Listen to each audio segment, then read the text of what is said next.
हरे कृष्ण। ओम ज्ञानतिमिरान्धस्य ज्ञानाञ्जनशलाकया चक्षुरुन्मीलितं येन तस्मै श्रीगुरवे नमः। We will continue our discussion. What Prabhupada has to share with all of us.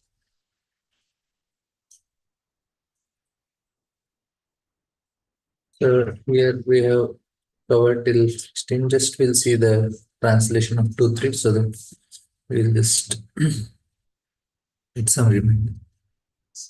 He was describing the form of Lord. So Lord is eternally beautiful and is worshipable by all the inhabitants of every planet. He is very youthful and always eager to bestow his blessings upon his devotees. And the glory of Lord is always worth singing, for his glories enhance the glories of his devotee. One should therefore meditate upon the Supreme Personality of Godhead, upon his devotees. One should meditate on the eternal form of Lord until the mind becomes fixed. So that is the target for us. This is applicable to us also, not for yogis, not just for yogis.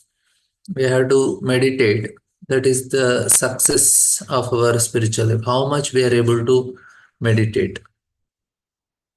And Prabhupada is telling there is no difference between devotional service in temple and meditation on the form of Lord. Since the form of Lord is the same whether he appears within the mind or in some concrete element. This is also very important. Like we need not go to Himalayas to do for meditation. What we have to do? We just have to uh, meditate on the form of Lord in temple. We need to have our own Ishtadev, where we are doing for their pleasure our chanting, hearing, reading. That makes so much difference. We should have a person whom we want to please. That's why temples are there, that's why deities are there. Where you can relate to him, feel connection. Some deities, maybe if you like Vrindavan, Mayapur, or some place or your local temples or your home deities. Somebody should be there whom we want to please, whom we want to serve, whom we want to relate to. Then our mind can be fixed very fast. If you don't want anybody to please, then our bhakti will be little impersonal. We need to have personal. We need to feel the impersonal tendency is there. Okay, I'm doing everything, but for whom? That's a important question.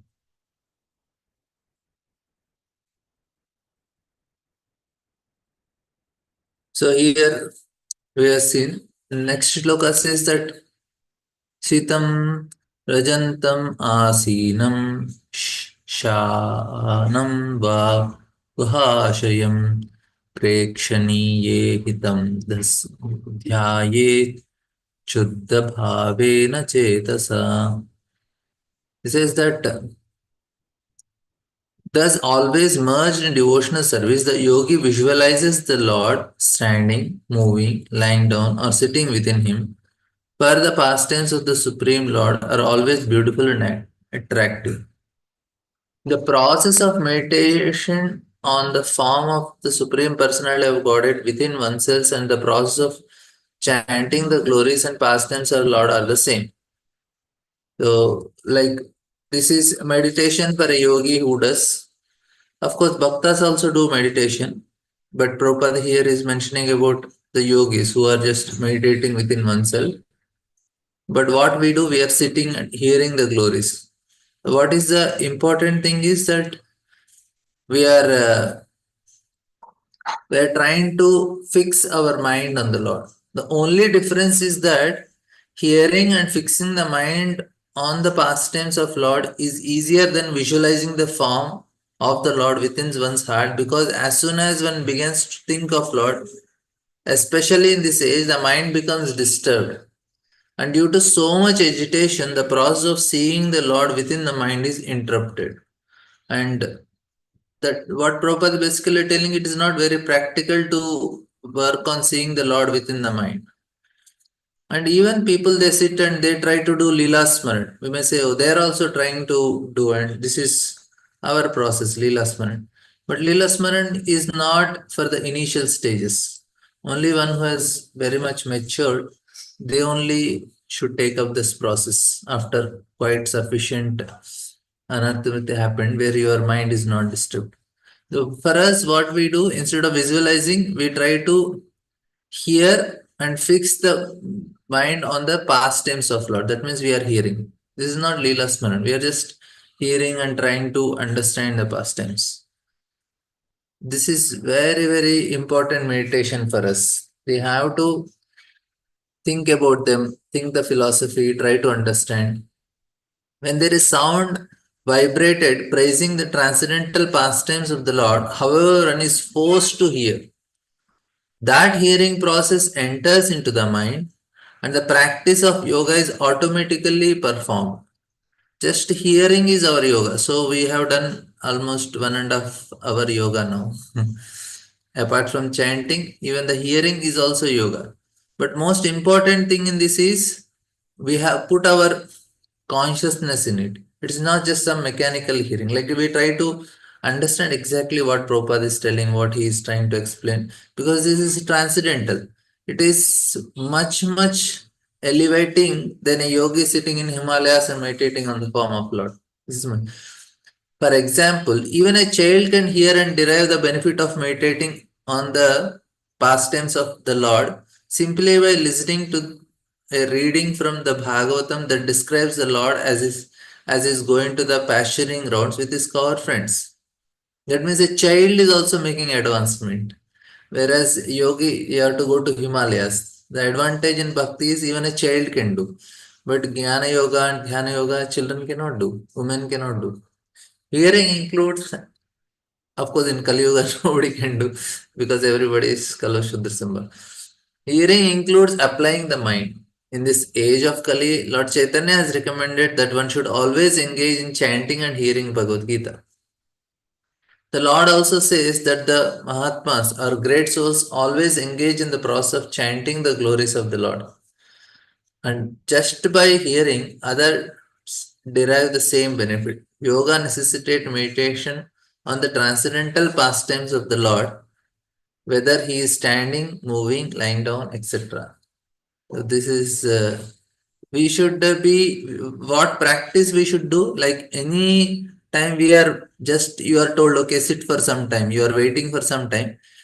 Immediately the thought should be either we are chanting or we are remembering the pastime of Lord.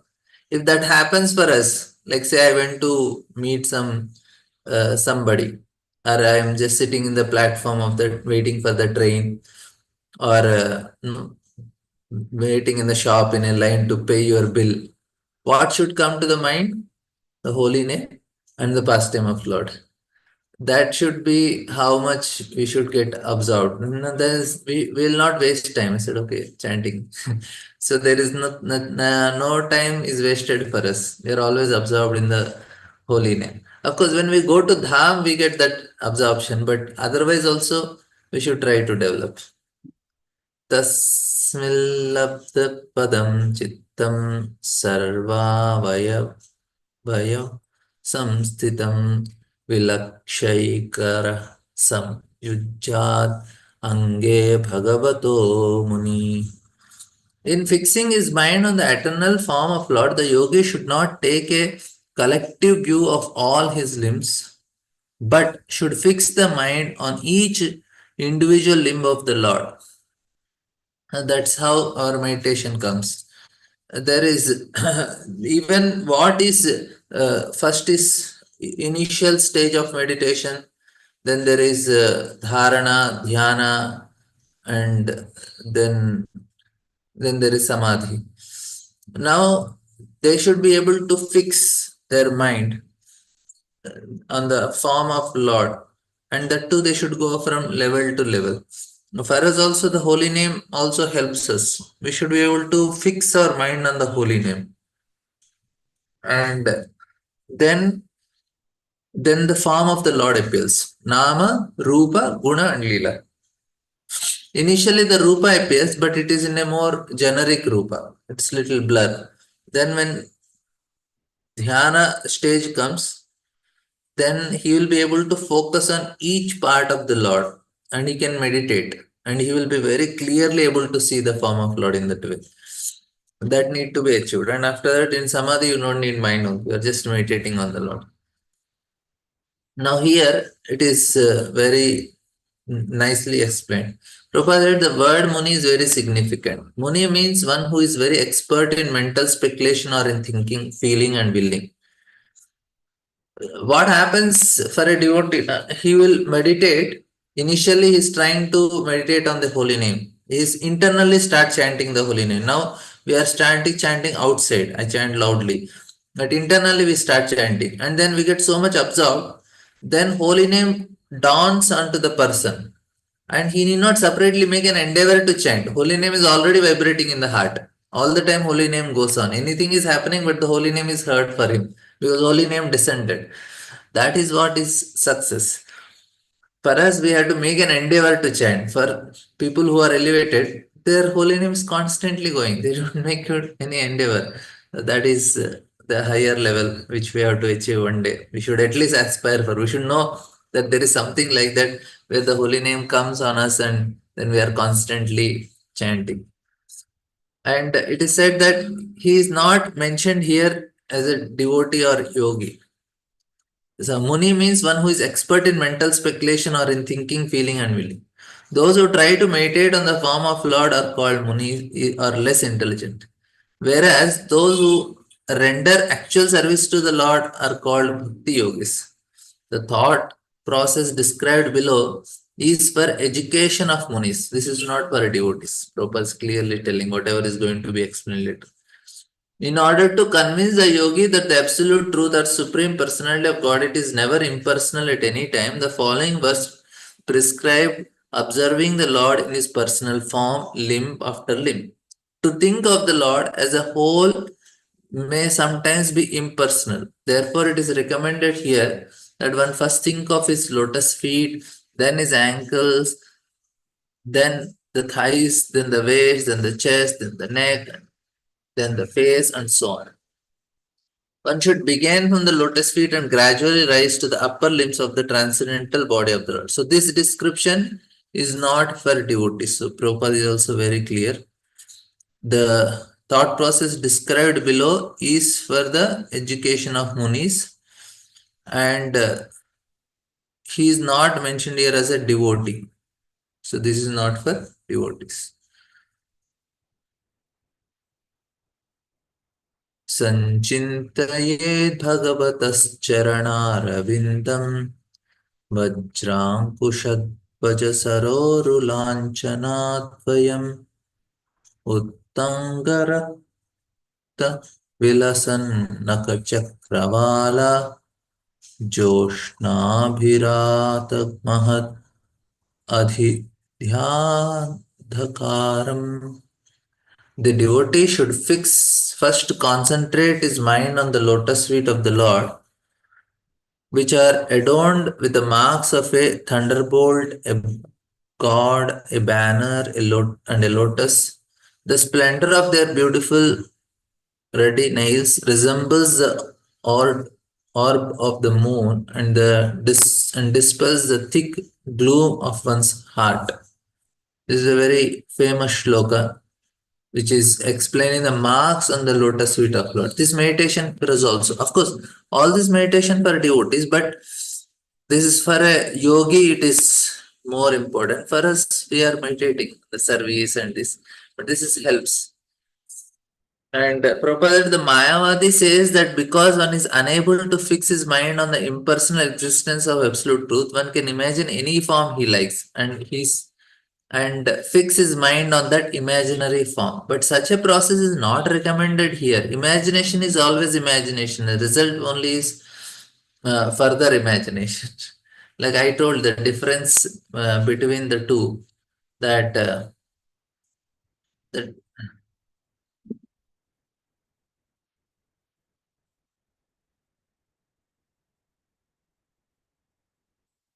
so the main thing here is that for a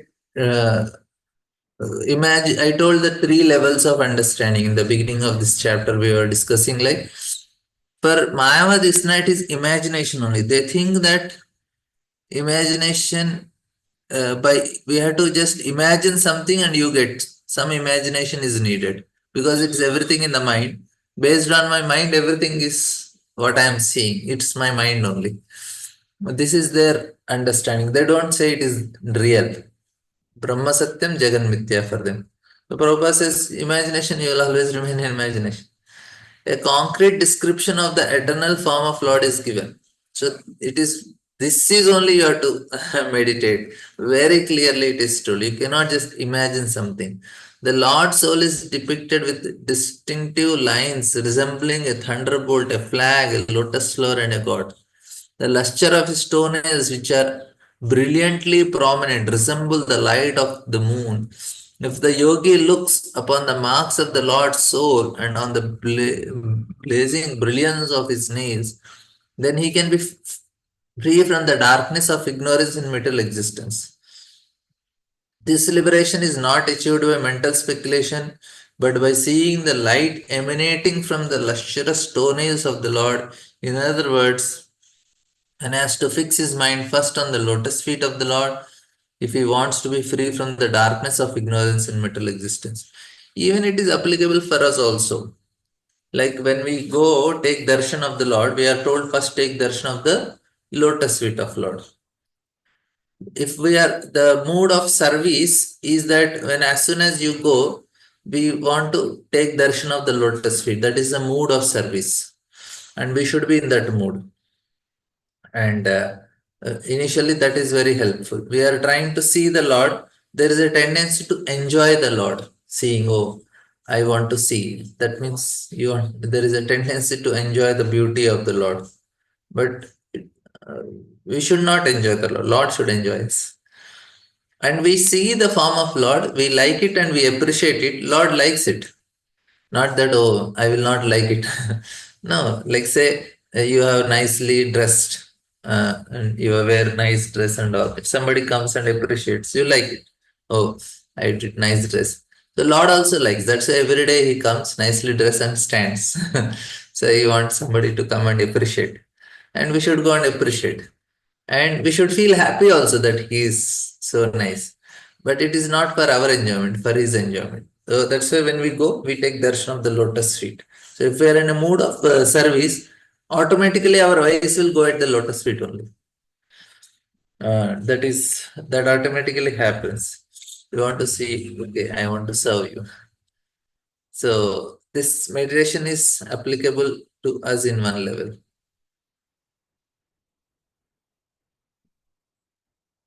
Yachauchanihastrasarita पर प्रवरोदकेन तेन मुद् अधिकृतेन शिवः शिवो भूत् धातुः मनः समलशैल निसृष्टवज्रं ध्यायेचरं भगवतश्चरणारविन्दम्. The blessed Lord Shiva becomes all the more blessed by bearing on his head the holy water of the Ganges, which its source is in the water and washed the Lord's lotus feet. The Lord's feet act like thunderbolt, hurled to shatter the mountains of sin stored in the mind of meditating devotee, and should therefore meditate on the lotus feet of Lord for a long time. This is very important. Like there are so many songs glorifying the lotus feet of Lord. In Telugu, we have very famous song Brahma Kadikina Padamu Brahma Mudanani Padamu Jaladi Vasudali Golichina Padamu Balitala Mopina Padamu. Just glorifying the lotus feet only. There's so many such songs and slokas which are just glorifying the lotus feet of Lord. And when he's meditating on the lotus feet, he's for us how we meditate? By singing. Oh, that lotus feet. And we take darshan and can meditate on the shlokas and songs. In that way, our meditation. And this shloka also helps, these two shlokas meditating on the lotus feet of Lord. For us, the shlokas are important. I told this also. The way to remember is the shlokas. That is the best way to meditate. Remembering in Sanskrit, that is easy to remember also what all things are there compared to, like, if you give one para, this purport we have to remember. It is very difficult. But if shloka is there in the form, five, six shlokas, we can memorize them. So that is Sanskrit, that's why it's a special language. You can memorize books after books. Whereas in like this prose, it is not possible. Now, here, big purport from Prabhupada. In this verse, the position of Lord Shiva is specifically mentioned. The impersonalist suggests that the absolute truth has no form and that one can therefore equally imagine the form of Vishnu or Lord Shiva or the goddesses Durga or their son Ganesh. But actually, the Supreme Personality of Godhead is the Supreme Master of everyone. So, Ekala Ishvara Krishna Ara Sabhabhritya. Shiva is important because he's holding on his head the holy Ganges. The Haribhakti Vilasas, it is said that anyone who puts the Supreme Lord and demigods, including Lord Shiva and Lord Brahma, on the same level, at once becomes a Pashandi. This is Sanatan Goswami's warning. No, they cannot be equal. For us, we are very clear. But when we are talking to Shiva devotees and other devotees, we don't try to push our point. We say, okay, you are worshipping, let it be. For you, he is the supreme. But for us, we are supreme. We don't try to push our ideas, but we should be clear from our side. Yes, this is correct. Another significant point of this verse is that mind of the conditioned souls, on account of its association with the material energy for time immemorial, contains heaps of dirt in the form of desire to lord it over material nature. This is very important. So we have so many contains heaps of dirt. It is not just something less. So much is there to lord it over material nature. Anytime we want to have any object in, not for Krishna's but for us, that's all because of that only. The dirt is like a mountain. But a mountain can be shattered when hit by a thunderbolt. Meditation on the lotus feet of Lord acts like a thunderbolt on the mountain of dirt in the mind of the yogi. So nicely described. If a yogi wants to shatter the mountain of dirt in his mind, he should concentrate on the lotus feet of Lord and not imagine something void or impersonal. Because the dirt has accumulated like a solid mountain, one must meditate on the lotus feet of Lord for a quite long time. This is applicable for us also, not only for yogis. One who has accustomed to thinking of the lotus feet of Lord constantly, however, it is a different matter. The devotee are so fixed on the lotus feet of Lord that they do not think of anything else. That means how we are fixed? We are fixed in the service of the Lord. So that is also meditation on the lotus feet of Lord. Those who practice yoga system must meditate on lotus feet of love for a long time after following the regulative principles, therefore, and thereby controlling senses. So the word Bhagavatas Charana Vindam, one has to think of the lotus feet of Lord. Mayavadis imagine that one can think of lotus feet of Lord Shiva or Brahma, Durga, achieve the liberation. But no, this is not so very clear. Only Bhagavata means the Supreme Personality of Godhead only. So another significant phase in this verse is Shivaha, Shivobhu.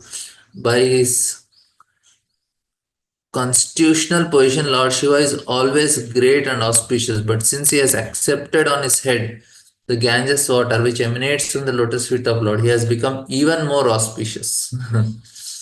The stress is on the lotus feet of Lord in relationship. So whenever relationship glorification of Lord's lotus feet comes, Ganges will come, and Shiva glorification of comes, there also Ganges come. But Ganges is coming from the lotus feet of Lord, whereas in Shiva's case, Ganges is on the head of the lotus and the head of Lord Shiva. So that is the main difference. जानुद्वयं जलजलोचनया जनन्या लक्ष्म्याखिलस्य सुरवन्दितया वधातु ऊर्व ऊर्वोर्निधाय करपल्लवरोचिषाय संलालितं हृदि विभोर अभय कुर्यात्. The yogi should fix in his heart the activities of Lakshmi, the goddess of fortune, who is worshipable by all demigods. Why Lakshmi? Because she is at the lotus feet, right? And in the mother of the Supreme Person, Brahma, she can always be found massaging the legs and the thighs of the Transcendental Lord, very carefully serving him in this way. And why she is massaging? Not that Lord has some pain or some some problem in his. No, it is just for the pleasure. So he experienced some pleasure and Lord.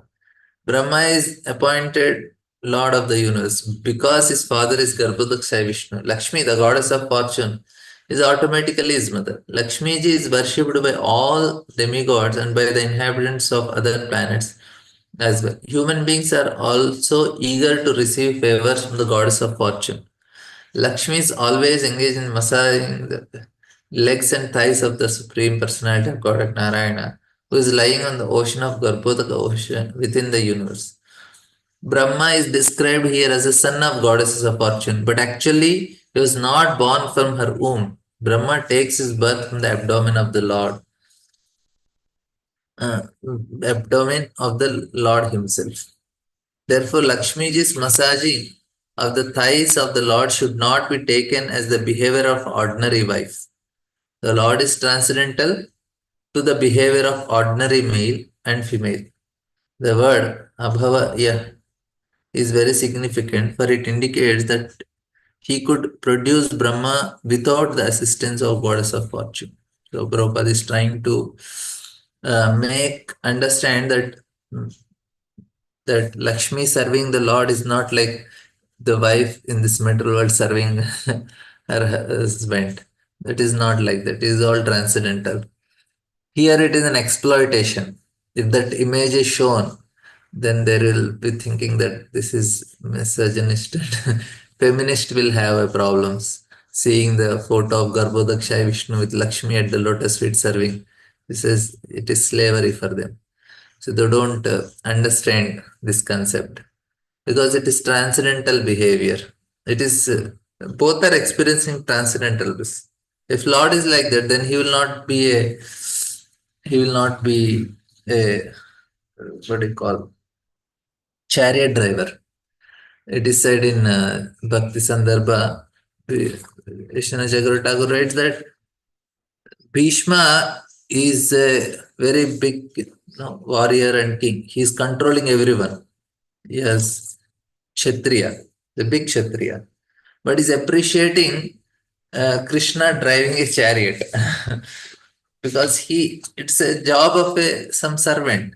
But Bhishma is appreciating that. Oh Lord, you are doing chariot drive. And that is his greatest meditation. His meditation on Lord is Parthasarthi meditation only. He likes that form of Lord who is driving a chariot. And you are a big king. Why you want to appreciate a person driving a chariot? But the point here is it is not something mundane. Here everything is opposite in this material world, but spiritual world is not like that. It's opposite of spiritual world. Like say uh, here somebody is very sober and he has very good behavior and he is very calm all the time. He is considered very great and somebody is very frivolous, is running around with the girls and dancing with them, is considered very lowest. But in spiritual world, the Shantarati, a person very peaceful, this, that, he is considered lowest. And Krishna is dancing with the gopis and all the time with the girls. It is highest. It's actually reverse there. So that's why it is confusing for people when this behavior of Lakshmi is seen. They say, oh, some exploitation, slavery. No, it's not like that. And here the husband showed to the wife, see how she is serving. You should also serve me. Yeah, but you are not Narayana, right? Of course, if husband is representative of Narayana, wife serves him, then she will attain perfection. Since transcendental behavior is different from mundane behavior, it should not be taken that the Lord receives service from his wife just as a demigod or a human being might receive service from his wife. See, very clear. It is advised here that the yogi always keep this picture in his heart. The devotee always thinks of the relationship between Lakshmi and Narayana. Therefore, it does not meditate on the mental plane as impersonalists and voidists do. Right? Bhava means one who accepts a material body, and abhava means one who does not accept material body, but descends in the original spiritual body. Lord Narayana is not born of anything material. Matter is generated from matter, but born from he is not born of matter. Brahma is born after the creation, but since the Lord exists before the creation, the Lord has no material body. We'll end here. Thank you all very much. Granthra Srimad Bhagavatam ki jai. Srila Prabhupada.